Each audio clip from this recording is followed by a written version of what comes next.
তোমরা সকলেই জানো সামনের সেপ্টেম্বর মাস থেকে শুরু হচ্ছে দ্বিতীয় পর্যায়ক্রমিক মূল্যায়ন। তো দ্বিতীয় পর্যায়ক্রমিক মূল্যায়নে বাংলার প্রশ্নপত্র কেমন হতে পারে সেই বিষয়ে একটি প্রশ্নপত্র তোমাদের সামনে আনা হলো। তোমরা দেখে নাও কেমন হতে পারে বাংলার প্রশ্নপত্র। তোমাদের পূর্ণমান থাকবে 20। প্রথম যে প্রশ্ন হতে পারে 1 নম্বরের কিছু প্রশ্ন, সঠিক উত্তরটির নিচে দাগ দাও।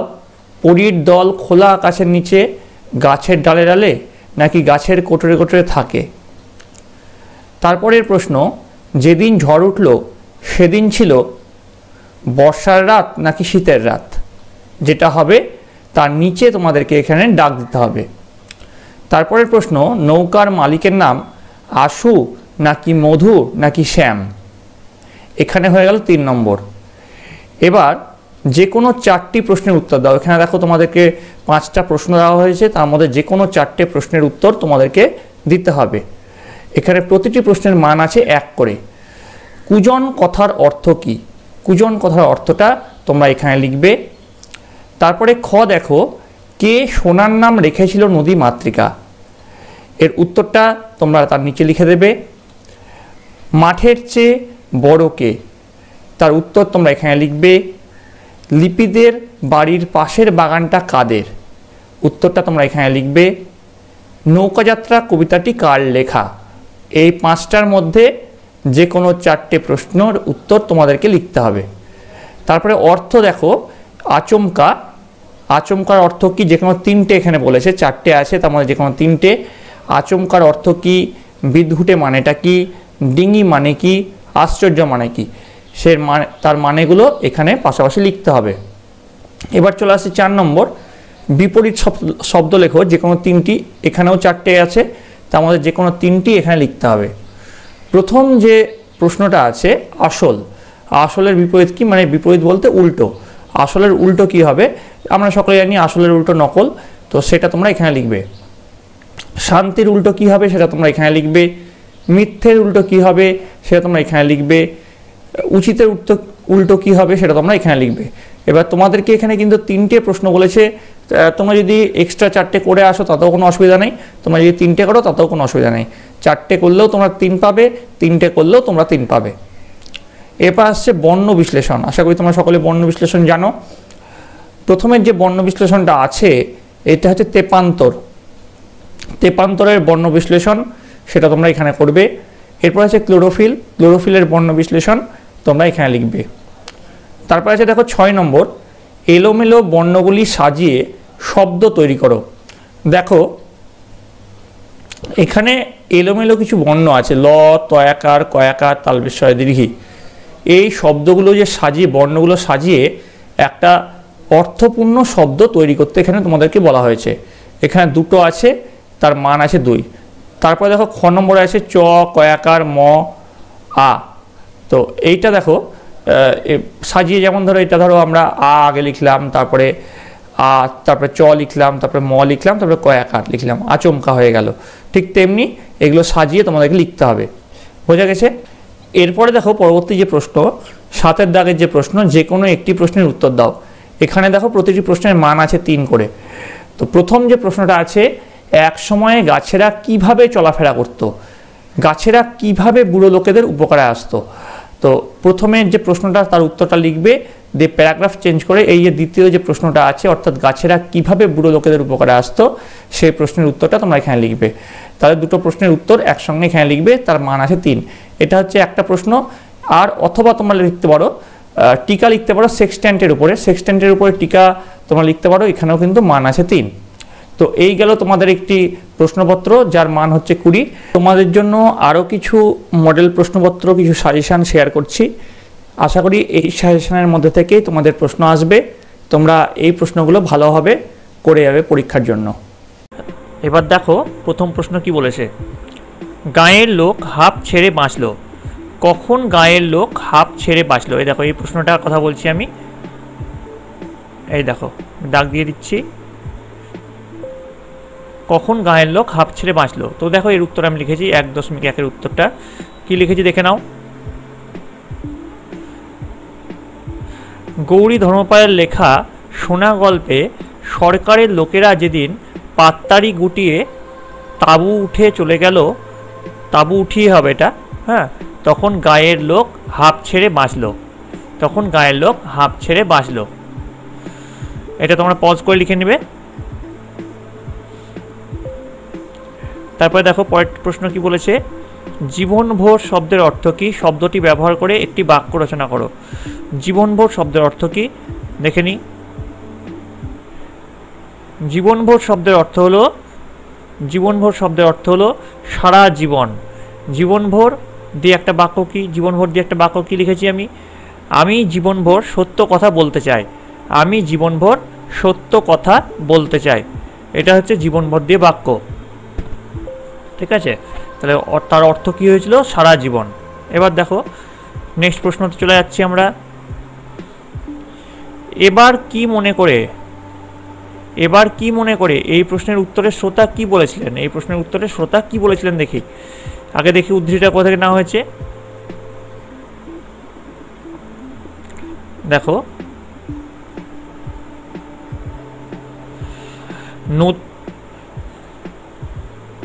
জীবন সর্দারের লেখা নদীর তীরে একা গল্প, গল্পে দেখো গল্পে হবে, টেইকার হবে একটা, গল্পে উক্ত বক্তব্যটির পরে লেখক সোজাসুজি বলেছিলেন, তখন ছিল শুকনোকাল, দামোদরের তখন অন্যরূপ ছিল এবং তার তীর ধরে সবজি ফসল ছিল দেখার মতো, আর এখন তিনি জল ভরা নদী দেখতে এসেছেন। ঠিক আছে, তো এইটা বাক্যটা তোমরা লিখে নেবে। তোমাদের বইয়ের লাইন তুলে পুরোপুরি বাক্যটা দিয়েছে, তার উত্তরও তোমাদের বই থেকে লেখানো হয়েছে। এবার দেখে নাও পরের প্রশ্ন কি বলেছে।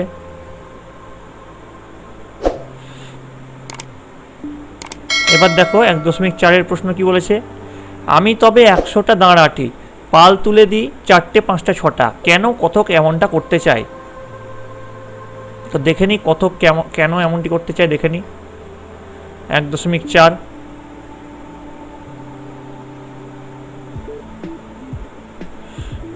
বিশ্বকবি রবীন্দ্রনাথ ঠাকুরের লেখা নৌকাযাত্রা কবিতায় কথক একটিবার 7 সমুদ্র 13 নদীর পাড়ে নৌকায় পাল তুলে পাড়ি দিতে চান, তাই কবি একথা বলেছেন।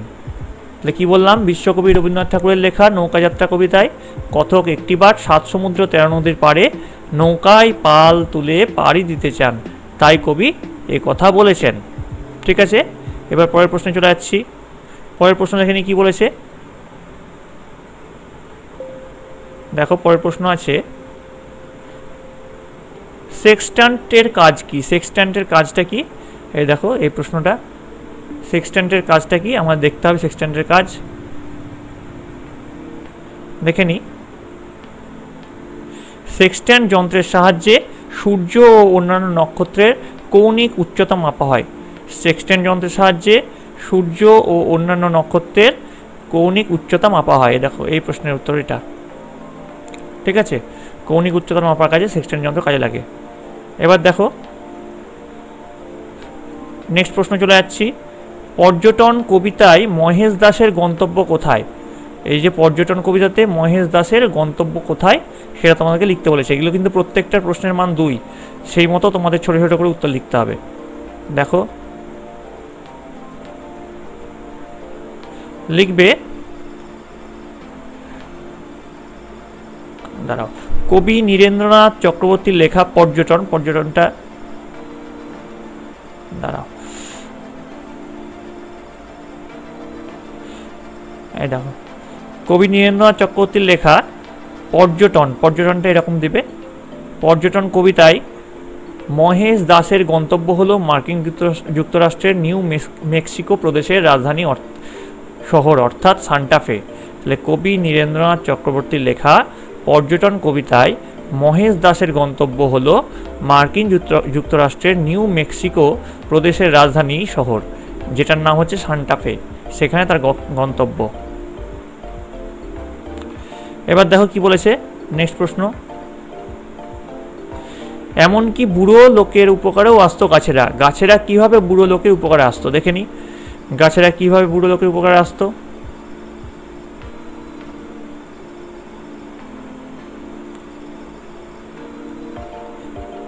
প্রচলিত গল্প গাছেরা কেন চলাফেরা করে না গল্পতে বুড়ো লোকেরা গাছের ডালে বসে যেত, তারপর সেই লোকেরা যে স্থানে যেতে চায় তাকে গাছ সেই স্থানে নিরাপদভাবে পৌঁছে দিত। তাহলে এই প্রশ্নের উত্তরটা এটা হবে। এবার চলে আসছি পরের প্রশ্নে কি আছে, তোমরা একটু পজ করে দেখে নিবে। 1.8 শানুর বাবাই বলেছিল কথাটা কি? এই দেখো, শানুর বাবাই কথা বলেছিল কথাটা কি? দেখে নি কথাটা কি। 1.8 প্রশ্ন কোথায়? এই দেখো, কার্তিক ঘোষের লেখা জুঁই ফুলের রুমাল গল্পে শানুর বাবা বলেছিলেন যে মল্লিক বাবুদের বাগানে আর গাছপালা এবং পুকুর থাকবে না, সেখানে আকাশ ছোঁয়া বাড়ি তৈরি হবে। ঠিক আছে, সেখানে আকাশ ছোঁয়া বাড়ি তৈরি হবে। এবার দেখো 1.9 প্রশ্নের উত্তর কি হবে, দেখে নি প্রশ্ন কি আছে। তাল গাছ কেবলই তাদের ডাকে, তাল গাছ কাদের ডাকে? দেখে নি তাল গাছ কাদের ডাকে।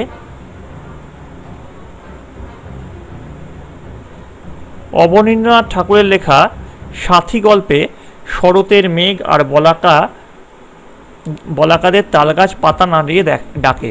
তাহলে অবনীন্দ্রনাথ ঠাকুরের লেখা সাথী গল্পে শরতের মেঘ আর বলাকাদের তালগাছ পাতা নাড়িয়ে ডাকে। এবার চলে আসছি 2 নম্বরের প্রশ্ন। 2 নম্বরের প্রশ্নগুলো 1 নম্বরগুলোর থেকে বড় হবে, কারণ প্রত্যেকটা প্রশ্নের মান দিয়েছে 3।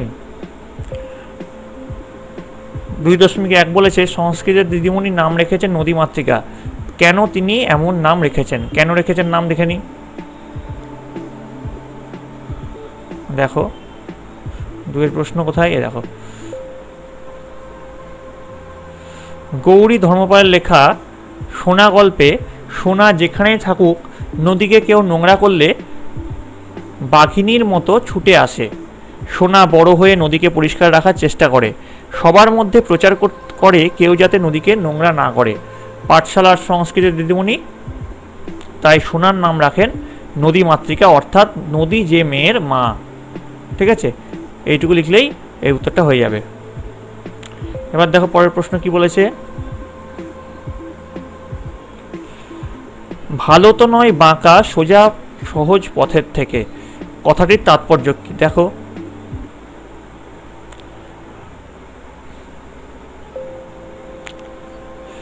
শক্তি চট্টোপাধ্যায়ের লেখা নদী কবিতায়, এই দেখো এটা শক্তি চট্টোপাধ্যায়ের লেখা নদী কবিতায় কবি নদীর চলার সঙ্গে নিজের জীবনের চলার তুলনা করেছেন। নদী কখনোই একই রকমভাবে সারাটা পথ সোজাভাবে চলতে পারে না, তার গতিপথ আঁকাবাঁকা। কবি বলেছেন যে নদী যদি সোজা পথে চলতো, আচ্ছা এটা চলে হবে, ঠিক আছে এটা ঠিক করে নিও, নদী পথে চলে হবে, সোজা পথে চলে, তাহলে তিনিও নদীর সঙ্গে সারা জীবন সোজাভাবে পথ চলতে পারতেন। কারণ পথের মানুষজন কবিকে সোজা পথে চলার পরামর্শ দেয়। তাদের মতে সোজা ও সহজ পথই জীবনের সেরা পথ, তার থেকে বিচ্যুত হওয়া একদমই ভালো নয়। ঠিক আছে, এবার দেখো পরের প্রশ্ন কি বলেছে। 2.3 মনু আমার কথা শুনে হেসে ফেলল। কোন কথায় মনু হেসেছে? কোন কথায় মনু হেসেছে দেখে নি।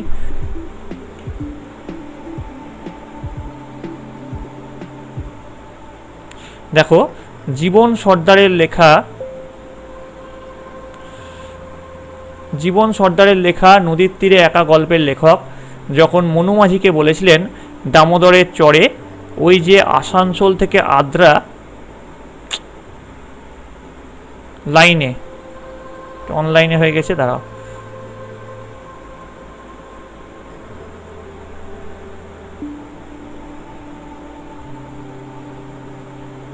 লাইনে দামোদরের ওপর দামোদর স্টেশন, সেখানে নদী খুব চওড়া তবে জল নেই, তার চড়াই চখা দেখেছি, কাদা খোঁচা দেখেছি, মেছো বক দেখেছি। এই কথা শুনে মনু মাঝি হেসে ফেলেছিলেন। তাহলে কি বললাম, জীবন সর্দারের লেখা নদীর তীরে একা গল্পের লেখক যখন মনু মাঝিকে বলেছিলেন দামোদরের চরে ওই যে আসানসোল থেকে আদ্রা লাইনে দামোদরের ওপর দামোদর স্টেশন, সেখানে নদী খুব চওড়া তবে জল নেই, তার চড়ায় চখা দেখেছি, কাদা খোঁচা দেখেছি, মেছো বক দেখেছি। এই কথা শুনে মনু মাঝি হেসে ফেলেছিলেন। এবার দেখো পরের প্রশ্ন কি আছে। পরের প্রশ্ন চলে যাচ্ছি 2.4-এ। 2.4-এ কি আছে? গল্প বলবো তোমার কোলে এসে, কথক কোন গল্প শোনাতে চায়? কথক কোন গল্প শোনাতে চায়? দেখো এই প্রশ্নের উত্তরটা কি লিখবো? 2.4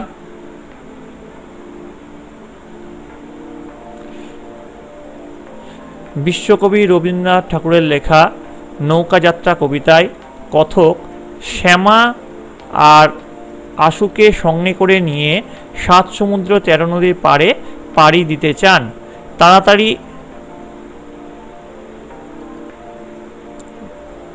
পাড়ি দেবে, এটা হবে তারা পাড়ি দেবে, তারা পাড়ি দেবে,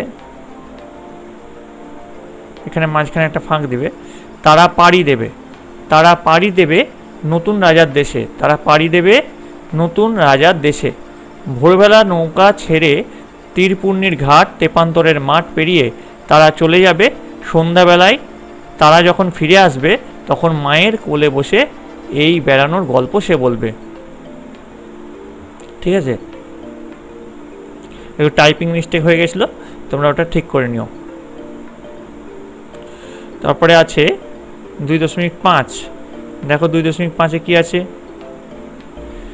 তখন পৃথিবী ছিল অনেক সবুজ, অনেক সুন্দর। সেই সময়ের কথা গাছেরা কেন চলাফেরা করে না গল্পে কিভাবে ফুটে উঠেছে? 2.5টা আমরা দেখব।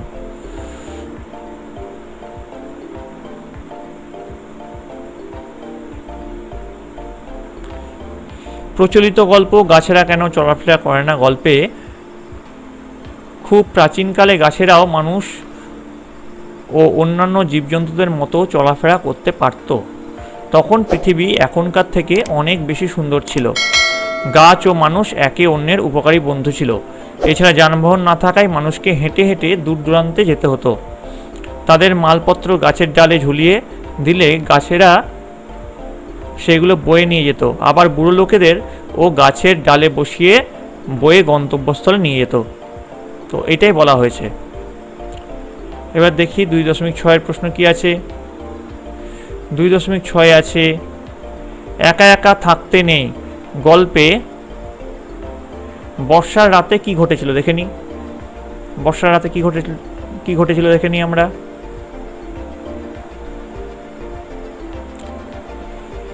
প্রচলিত গল্প একা একা থাকতে নেই এই গল্পে বর্ষার রাতে হঠাৎ দমকা হাওয়া দিয়ে পাহাড়ি ঝড় বইতে শুরু করে।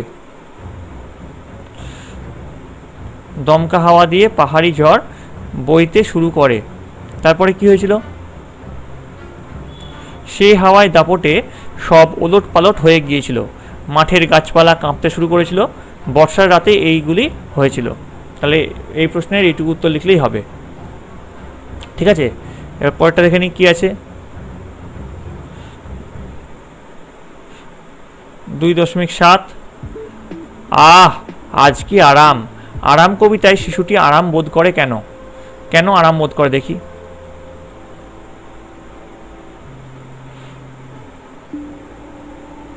দেখো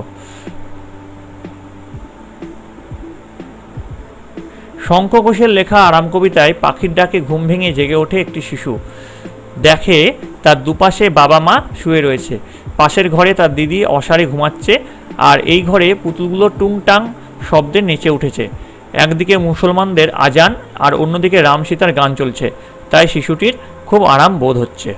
তো এটার উত্তর এটা লিখলেই হবে, বেশি লেখা দরকার নেই। ঠিক আছে, তোমরা পজ করে দেখে নিতে পারো। আর যারা ক্লাস 3-এর আমার গণিত, বাটারফ্লাই এবং উইংস ক্লাসটি করতে চাও তাদের জন্য লিঙ্ক ডেসক্রিপশন বক্সে দেওয়া থাকবে, তোমরা সেখান থেকে গিয়ে ক্লাসগুলো করতে পারো। ঠিক আছে, তারপর দেখি বাংলা ভাষায় স্বরবর্ণ কী কী। বাংলা ভাষায় যে আমরা স্বরবর্ণ ব্যঞ্জনবর্ণ জানি, তো স্বরবর্ণটা কী কী আমরা দেখে নিই। 3.1 বাংলা ভাষায় স্বরবর্ণ হলো 11টি। কী কী সেগুলো? অ, আ, হস্যই, দীর্ঘই, হস্য, দীর্ঘ, রি, এ, ওই, ও। এই কটা হচ্ছে সবকটা স্বরবর্ণ। ঠিক আছে, তাহলে স্বরবর্ণটা দেখলাম কি। এবার তারপরটা দেখে নিই, প্রশ্ন কি, দ্বিস্বর কাদের বলে? দ্বিস্বর কাদের বলে? দেখে নিই এটার উত্তর কি হবে।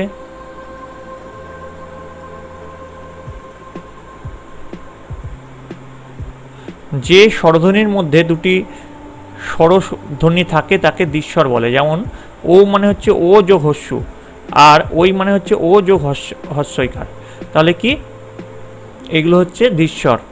এবার দেখবো আমরা বর্ণ বিশ্লেষণ। বর্ণ বিশ্লেষণ আছে কিছু, দেখো প্রথম বর্ণ বিশ্লেষণটা তোমাদের ওখানে আছে, দেখবে আকাঙ্ক্ষা, আ যোগ কয় হসন যোগ আ যোগ ঙ যোগ কয় হসন যোগ মূর্ধন্য যোগ আ। বিদ্যাসাগর, বয় হসন যোগ হস্যই যোগ দয় হসন যোগ জয় হসন যোগ আ যোগ দন্তস্বয় হসন যোগ আ যোগ গয় হসন যোগ অ যোগ রয় হসন। হ্যাঁ, এখানে বিদ্যাসাগর র তার জন্য তো নাই, তার জন্য অযুক্ত হলো না, ঠিক আছে, বিদ্যাসাগর দিয়ে শেষ হয়েছে। স্বাধীনতা, স্বাধীনতা কি হবে, দন্তস্বয় হসন যোগ বয় হসন যোগ আ যোগ ধয় হসন যোগ দীর্ঘই যোগ দন্তনয় হসন যোগ অ যোগ তয় হসন যোগ আ। দেখো স্বাধীনতা, তাই জন্য আ যোগ হয়েছে শেষে। ঠিক আছে, বর্ণ বিশ্লেষণগুলি তোমরা সকলে পজ করে দেখে নাও। এবার চলে আসছি আরও কিছু বর্ণ বিশ্লেষণের মতো কিছু একটা আছে। দেখো কি বলেছে, নিচের শব্দগুলি কি কি বর্ণ দিয়ে তৈরি, এটাও তোমাদেরকে সেই বর্ণ বিশ্লেষণই করতে হবে। দেখো